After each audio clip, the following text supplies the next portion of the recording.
ओम तव कथामृतम तप्त जीवनम कविभिडीडितं कल्मषापहं श्रवणमंगलम श्रीमदाततं भुवि गृह्णन्ति भूरिदा जनाः।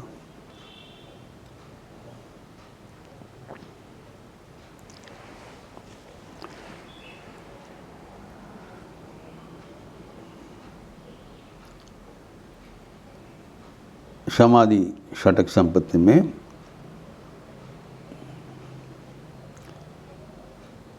पंचम साधन समाधान का बात चल रहा था।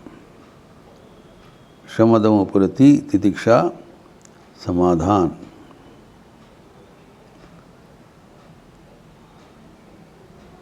जिसको कहलाता है धारणा।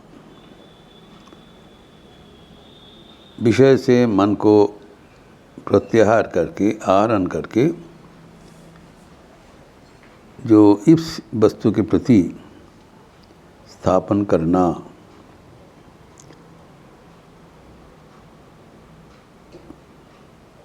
यह है। तो उसमें जो हमारे जो ज्ञान प्राप्ति करने के लिए जो लक्ष्य है, जो उपाय है, श्रवण मनन निधिध्यासन।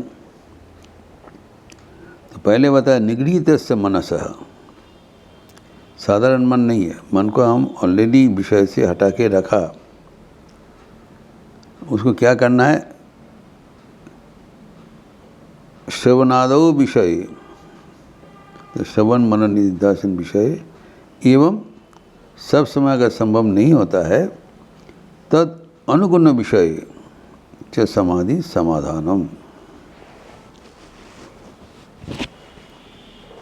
ईप्सित लक्ष्य की, ईप्सित वस्तु स्थित विषय के प्रति मन को नियोजित करना, एकाग्र करना का अभ्यास एवं सब समय अगर संभव नहीं हो रहा है प्राथमिक अवस्था में, तद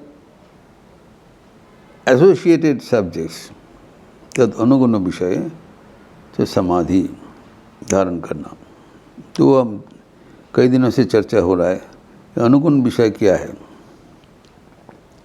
तो पहले बताया कि ये प्राथमिक अवस्था में शास्त्र पाठ, शास्त्र चर्चा, शास्त्र संपादन,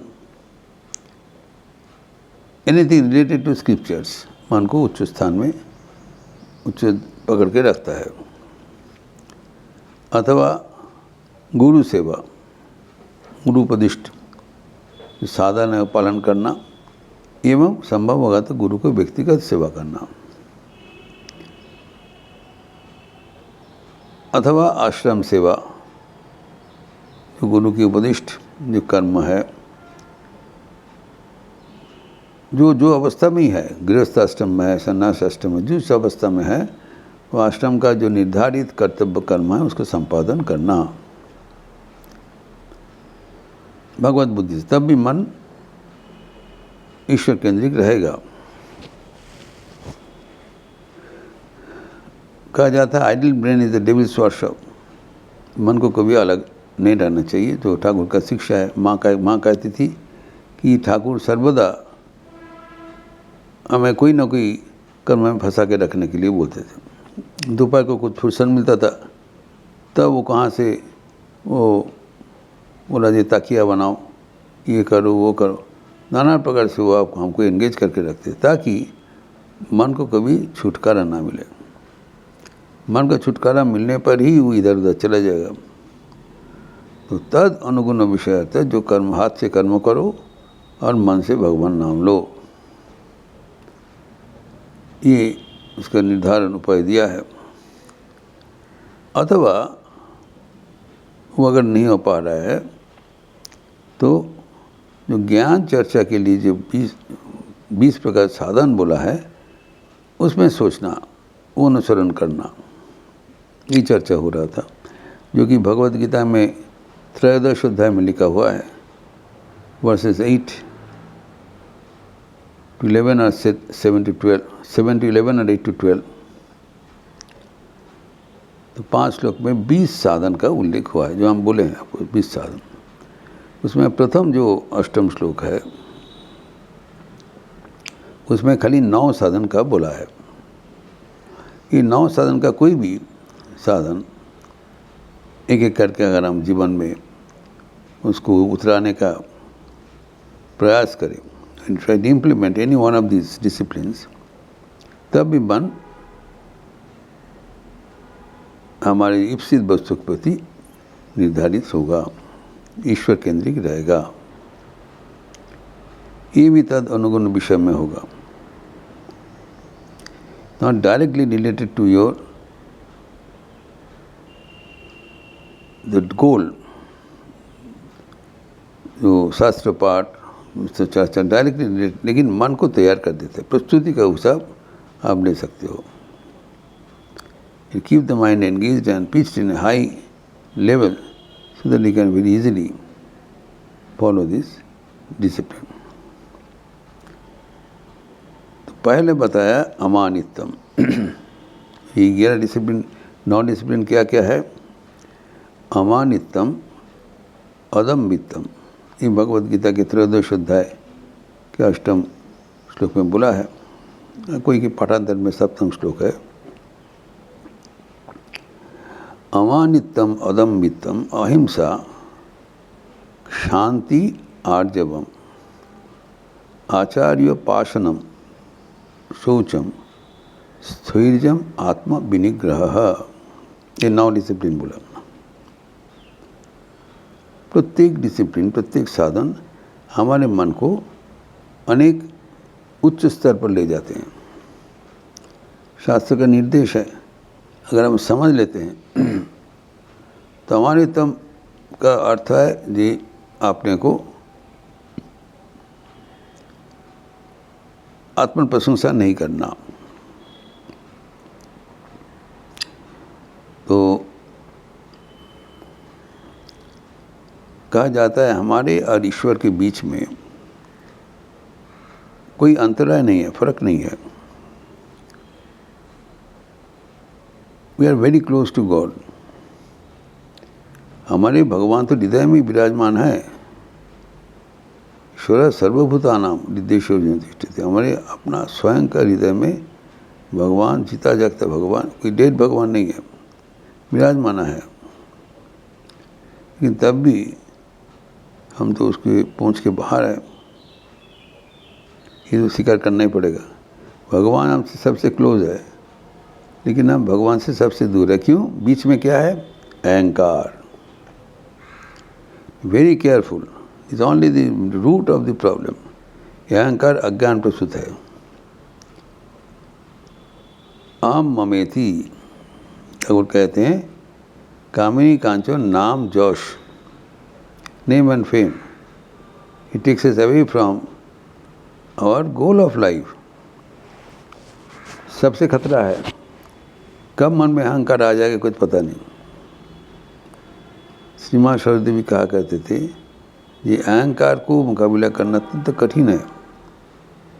तो एक जो नवीन सन्यासी है उनको उल्लेख करके कह रहे हैं, देखो यद्यपि व्रत लिया है कि सबके हम सेवा करेंगे, अभी क्या है तो वो अहंकार पैदा होता है। और सबसे बड़ा अहंकार है त्याग का अहंकार, वैराग्य के अहंकार। मैं साधु हूँ, सन्यासी हूँ, मैं तो सब त्यागी हूँ। तो इससे ही हम वहाँ पर अटक जाते हैं। उसका जीवन तो अच्छा है, संसार छोड़ के आए हैं भगवान लाभ करने के लिए, लेकिन जैसे उनमें ये अहंकार पैदा हो गया, बस total thing becomes counter productive. It is very careful. पहले ही बताया साधन में, 20 साधन के पहले ही बताया अमानित्यम, वो सोचने का बात है व्हाट इज दिस अमानित्यम और कैसे हम उसको जीवन में पालन करें। तो आपने को जब साधक ये समझना चाहिए, ये स्वाभाविक है जब साधक साधन भजन करते हैं तो उसमें श्रेष्ठता उत्पन्न होता है. It's not unnatural, it becomes better than others. तो स्वाभाविक है कि सब इनको मान्यता प्रदान करेंगे. वो मान्यता चाह नहीं, देखिए उनका अवस्था देखिए, वो मान्यता चाह नहीं, वो भगवत प्राप्त करने के लिए साधन भजन में लगे हुए हैं. लेकिन जब साधन भजन में लगा हुआ है तब भगवत कृपा से उनके ऊपर भगवान का आशीर्वाद वर्षित होता है और उससे वो बदल जाते हैं. ही डजंट नो, अपने अजांत में वो एक नवीन रूप से नवीन सब आदमी देखते हैं, यानी ये तो संत है, बहुत अच्छा है. तो स्वामी विवेकानंद कहते हैं কামিনী কাঞ্চন ত্যাগের পরেও অনেক লেঠা আছে, এই যেমন লোকখ্যাতি, লোকে মান দিতে থাকে, নানা ভোগ ক্রমে এসে জোটে, ত্যাগীদের মধ্যে 12 আনা এখানে বাঁধা পড়েন. स्वामी जी का उक्ति है वर्बेटिम. तो जो संसार छोड़ के, सब कुछ छोड़ के भगवत प्राप्ति करने के लिए आए हैं, वो तो ऑलमोस्ट पहुंच गया. उसको रोका कौन? अहंकार. बस जैसे वो जाने के पहले तो ठाकुर ने कहते, जब उनको जो भगवान का नज़दीक पे पहुंच जाते हैं तब क्या होता है, किसी ने उसका और भी मदद करते हैं, चलो क्या और भी सम्मान देते हैं, बस उससे पीछे हट जाता है. तो ये तो एक अनब्रेकेबल चेन ऑफ बॉन्डेज. कैसे रोका जाए? अच्छा काम करने से अच्छा तो नतीजा होगा, बोले व ना बोले. तो कैसे इसको वो मुकाबला किया जाए, उसके चर्चा में क्या कहा जाता है कि सर्वदा हमसे भी अधिक जो संत है उससे संग करना, उसको चिंतन करना. जो इसमें हम लोग ज़्यादा ध्यान नहीं देते हैं. इसीलिए कहा जाता है जो हमसे भी जो एक्सेलेंट है, आपका गुरु है, कोई भी संत है, वो व्यक्ति आपसे भी ज़्यादा गुण के है, अर्थात तब क्या होगा, आपका गुण अभी छोटा दिखाएगा. जब छोटा दिखाएगा तब आपका दूसरे से मान पाने का इच्छा चला जाएगा. You are always seeing a better person than you. और उसी के अनुसार आपका जो त्रुटियाँ हैं वो हट जाएगा, तो धीरे धीरे हट जाएगा. इसीलिए कहा गया है कि आपसे भी अधिक जो पहुंचा हुआ व्यक्ति को संग करें, उनका तुलनामूलक रूप से आपके जीवन पर्यालोचना करें. तो धीरे धीरे ये जो बेकदर फालतू जो अहंकार है वो हट जाएगा. जिससे अहंकार गया, हम अपना स्वरूप पहचान लिया. तो व्यक्ति क्या करते हैं कि वो दूसरे को मान बढ़ाई देता है. यह और एक दूसरा उपाय है.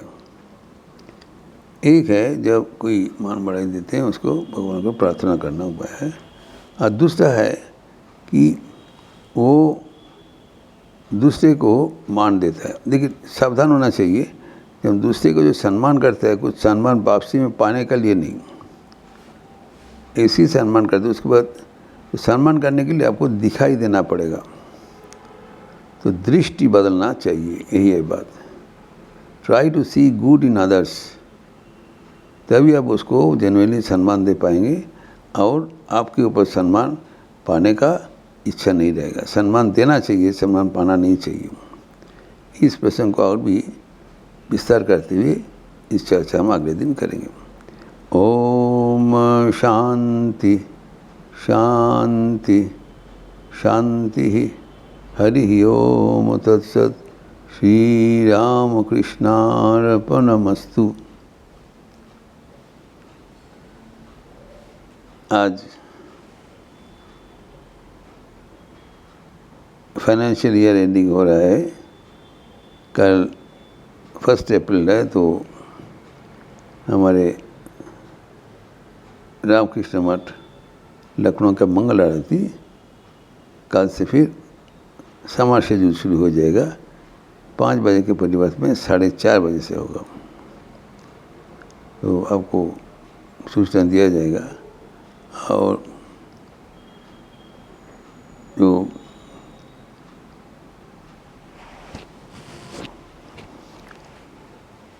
जो सत्प्रसंग है वो यथारीति 7:15 में होगा, लेकिन मंगल आरती 4:30 बजे लखनऊ आश्रम में होगा। विंटर शेड्यूल ख़त्म हो गया, समर शेड्यूल होगा, जबकि बेलूर मठ में 4 बजे हो जाता है। बाकी सब मोटा मोटी ठीक है। कल ही शाम को मंदिर 3:30 बजे के बजाय 4 बजे खुलेगा। आप सबका स्वागत है। अच्छे रहिए, स्वस्थ रहिए, आनंद में रहिए।